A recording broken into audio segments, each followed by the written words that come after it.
Over the last 6 months, we've actually seen a fairly extraordinary development in foreign policy. After 4 years of tensions, India and China are working hard at fixing their relationship. They're saying nice things about each other, they're pulling troops back from the border, and they're largely normalizing their relationship. But there's one sector where India isn't giving China much ground, and that is the economy. For most of the last 5 years, India has restricted Chinese investments, it's restricted visas for technical professionals, and it's even banned Chinese apps in the Indian market. And despite the normalization in India-China relations, this is a policy that India doesn't seem to be changing. But enough people, including some in the Indian government, believe that India is making a mistake. Trump is slapping tariffs on the world, economic growth is slowing, and if India wants to be a manufacturing powerhouse, then it needs investment and economic cooperation from the biggest manufacturing superpower in the world, which is China. So in this episode of Threadbare, we take a look at this controversial question. Should India open the floodgates and allow Chinese investment in? Or is it a risk that India just can't afford to take?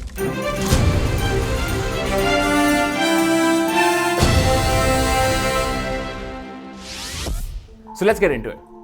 To understand where we are now, we have to go back 5 years to 2020. After the COVID-19 pandemic broke out, India basically put in place some policies to protect its economy. The most important of these was called Press Note 3, which basically screens investments from countries sharing a land border with India. Now, this was obviously directed at China since India doesn't get too much investment from Pakistan, Nepal, Bangladesh, and a bunch of other smaller countries. India was basically worried about opportunistic takeovers of Indian businesses by China that was struggling during the pandemic. Of course, after that, we had the Galwan Valley clashes in 2020, where over a dozen Indian soldiers were killed. And in response, India banned several Chinese apps and started making it much more difficult for Chinese nationals to come to India, get visas, and work here. India also put into place what are known as quality control orders that again restrict Indian businesses from importing Chinese goods if they don't already have an Indian certification. Now, behind all of this is a major economic concern, or really a set of economic concerns that India has had about China for a while now. India's trade deficit with China stands at $85 billion, which is absolutely massive. Policymakers have always been concerned that Indian business is becoming too dependent on imports from China. China at the same time has been accused of some pretty shady business practices, dumping goods at super low prices, particularly in sectors like steel and solar panels. And this has had the effect of driving Indian producers out of business in really key sectors. For example, the crucial pharmaceutical sector saw Chinese companies aggressively cut the prices of active pharmaceutical ingredients or APIs. Now, this has impacted Indian manufacturers because without APIs, you don't have a pharma industry. A lot of this kind of stuff is happening in spite of international trade regulations and rules, which China happens to break a lot. The world accepted China as a member of the WTO. Many parts of the world were convinced that China will reform itself, China will transform its processes, will bring transparency to their economy, will work on fair terms in the global economy, and that being a large economy, an emerging economy, an economy growing by leaps and bounds. And we've seen that growth over the last 25, 30 years, almost a relentless growth to become the second largest economy in the world. But what everybody closed their eyes to was that this growth was fueled by unfair trade practices. This growth happened at the cost of fair play. This growth had its foundation on every action which in the rules of the game would be considered improper. And the result of those actions caused a situation where I think large parts of the world got carried into the narrative of low-cost manufacturing, low-cost goods coming from one particular geography, but did not realize the long-term impact that it would have at the global stage. So the motivation for India restricting imports and making investments harder was very, very clear. So number one, punish China for its bad behavior. And number two, encourage domestic producers to become more self-reliant. But after 5 years of this policy, many people are calling for a change.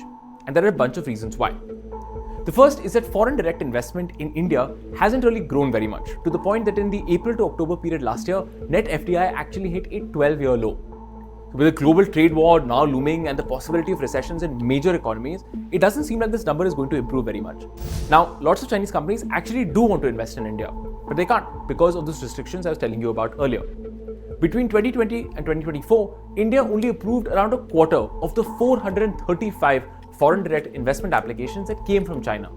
Some of these are really big ticket investments. For example, the electric vehicles giant BYD reportedly wants to put in $1 billion to build a factory in India in partnership with an Indian company. Second, India's economic growth has slowed because of weaker spending, less manufacturing growth, and a bunch of other reasons. So the argument is this: if India's economy needs to grow, and particularly the manufacturing sector needs to grow, you need China. This is an argument made even in India's economic survey, which is put together by India's chief economic advisor. The survey argued that Chinese foreign direct investment could actually help boost exports from India to America and also the rest of the world. And China is also making this argument. And the PN3, those two things, impact the Chinese investment most heavily in past 5 years, right? PLI and the PN3. You find, those two things, both of them are regarded as some very important key policies of Modi government, but they are essentially conflict to each other, right? So, for example, if you want to have PLI, that means you want to increase the scale of production, right? Because PLI rewards a company which can produce the largest scale of production.